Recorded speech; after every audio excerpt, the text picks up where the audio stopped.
એક નિવેદન, વાલા ભાઈ રામજી, તું જ્યાં હોય ત્યાંથી ઝટ પાછો આવી જા.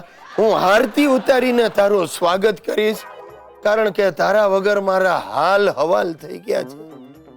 સાહેબ, અમારો નોકર રામજી જ્યારથી દેશમાં ગયો છે ને ત્યારથી મારી સુશીલા મને વરને બદલે નોકર જ વધારે સમજે છે. આ તમે નહીં માનો, મને કપડાં ધોતા, કપડાં ધોઈને સુકવતા, સુકાઈ જાય પછી ઘડી કરતા, અને હવે તો ઇસ્ત્રી કરતા આવડી ગયું છે. બોલો, આ ગઈ દિવાળીએ રામજી દેશમાં ગયો ને ત્યારે તો અમે પ્રવાસે જવાના હતા, એટલે બધું સચવાઈ ગયું. જોકે મને દિવાળી 32,000 પડી, પણ આ વખતે હરામખોર કયા વગર છેલ્લી ઘડીએ ભાગી ગયો. હવે છેલ્લી ઘડીએ તો રિઝર્વેશન ના મળે, સાલું કરવું શું, જવું ક્યાં? એક આઈડિયા આવે છે. મારી સાસુની તબિયત ખરાબ છે એવું બાનું કાઢીને સહકુટુંબ એની ખબર કાઢવા એને ન્યાજ પહોંચી જઈએ, ત્યાં જમવાનું પતાવી દઈએ. શું છે, મારો સાળો છે ને હમણાં અહીંયા શિફ્ટ થયો છે, અને ડોસલી ત્યાં જ ગુડાણી છે. એક કાંકરે 2 પક્ષી. નામ જુઓ ને તો મારા બાપાને મારી સાસુ પ્રત્યે થોડી વિશેષ લાગણી છે. કદાચ એટલે જ મારા સુશલી સાથે લગ્ન કરાવ્યા છે. જે હોય તે ભગવાનને જે ગમ્યું એ ખરું. ભગવાનને શું, મારા બાપાને જે ગમ્યું એ ખરું. હમણાં શાળાને ફોન કરીને ગોઠવણ કરી દઉં. આ કોનો ફોન આવ્યો સામેથી? શાળાનો જ છે. અરે શાળા ભાઈ, શું ખબર છે? બોલો, 100 વર્ષ જીવશો. હમણાં બસ તમને જ યાદ કરતો હતો. હા, મજામાં નથી? મજામાં કઈક લોચો લાગે છે. સરસ. શું થયું? શું? ઓહો, મિસિસ ની તબિયત બગડી? અરે રે રે રે રે, ના ના ના ના, ઉભા, એમને સાંભળો. હમણાં હું, સુશીલા, ઇતિયો, મારા બાપા ને દાદા બધા ખબર કાઢવા આવીએ છે. એમ ના ચાલે અમારે. શું નીકળી ગયા છે? અહીં આવવા? અરે પણ મારી વાત સાંભળો શાળાભાઈ, શાળા સાહેબ, મારી જાતને આ તો લોચો થઈ ગયો.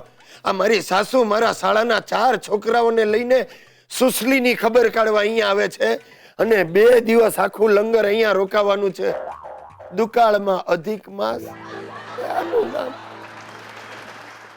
દોસ્તો, હવે તમે બધા મને તો ઓળખો જ છો, પણ સાથે સાથે મારા કુટુંબીઓ, મારા સગાવાલા અને મારા ઓળખીતા પાળખીતાઓને પણ બરાબર ઓળખી ગયા છે.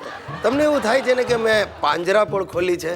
દરેક પ્રકારના ખોડા ઢોર અને અપલક્ષણા જીવો મને જ ભટકાયા છે. હમણાં થોડા દિવસ પહેલા જ, આ ગયા અઠવાડિયે જ અમારે ત્યાં મહેમાન આવ્યા. આ મારી ફોઈના સાસરિયાના કોઈક દૂરના સગા. હવે લગ્ન પહેલા ને લગ્ન પછી મેં એમને ક્યારેય જોયેલા નહીં, પણ 5 બાળકોને લઈને અમારે ત્યાં આવ્યા. 5 એમના પોતાના, 4 બેબીઓ, 1 બાબો ને 2 પોતે. 7 જણાની ટીમ સવારના પોરમાં અમારે ત્યાં ટપકી. સવારે 4 વાગ્યામાં લાઈ બંબાવાળાની જેમ બેલ પર બેલ વગાડી ને અમારી ઊંઘ બગાડી. મેં ઉઠીને બારણું ખોલ્યું તો સામે ગંગારામ ઊભો હતો. મને કે ઓળખ્યો? હું ગગો, પરસોત્તમભાઈનો ગંગારામ. વેકેશનમાં કાંકરિયા તળાવ જોવા આવ્યા છીએ. અને સાહેબ, મને એવો કાળ ચડ્યો, મને થયું આ 7 જણાને લઈ જઈને હમણાં જ કાંકરિયામાં ડૂબાડી દઉં. અરે હજી તો હું એને ઘરમાં લઉં એ પહેલાં તો એના 5 બાળકોએ કકળાટ ચાલુ કર્યો. સ્ટેશન પર ભિખારીઓ રડતા હોય એ રીતે દૂધ માટે કકળાટ કર્યો. જેટલું ઘરમાં દૂધ હતું એ બધું આ રાક્ષસો ઢીંચી ગયા.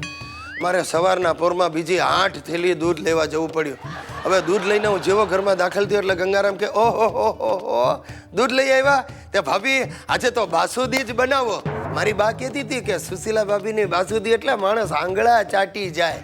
પછી ગંગારામની બૈરીએ કહ્યું કે ભાભી, અમે જરા આખી રાત મુસાફરીને કરીને આવ્યા છીએ, તે થોડા થાકી ગયા, તે આડા પડીએ એમ કરીને 7 જણાએ સુવા માટે પડાપડી કરી. આ ગંગારામની બાયડી સાલી અનાથ આશ્રમ. બેડરૂમનું બારણું ખોલીને ડોકું કાઢીને કે હાય ભાભી, હું મારી બેગ તો ભૂલી જ ગઈ, હું પહેરીશ શું? સુશીલાએ પોતાની નવી નક્કોર સાડી એને પહેરવા આપી. ને એ દરમિયાન આ ગંગારામની વાનર સેનાએ ઘરમાં જેટલો સૂકો મેવો હતો એ બધો પૂરો કર્યો. પછી 7 જણાની ટોળી ઉપડી કાંકરિયા, એ પણ મારા જ ખર્ચે. અરે હિતિયાનો ગલ્લો તોડીને પરચુરણ કાઢી લીધેલું, એ તો એ બધા પાછા ગયા પછી અમને ખબર પડી. બોલો, જતા જતા ગંગારામે 1000 રૂપિયા પાછા મોકલાવી દઈશ એમ કહીને ઉછીના લીધા. પણ સાહેબ, આ જ દિવસ સુધીનો રેકોર્ડ છે અમારા સગામાંથી, જો કોઈએ ઉછીના પૈસા પાછા આપ્યા હોય તો. ટૂંકમાં ગંગારામ આવ્યો અને મને ગંગા સ્નાન કરાવીને ગયો.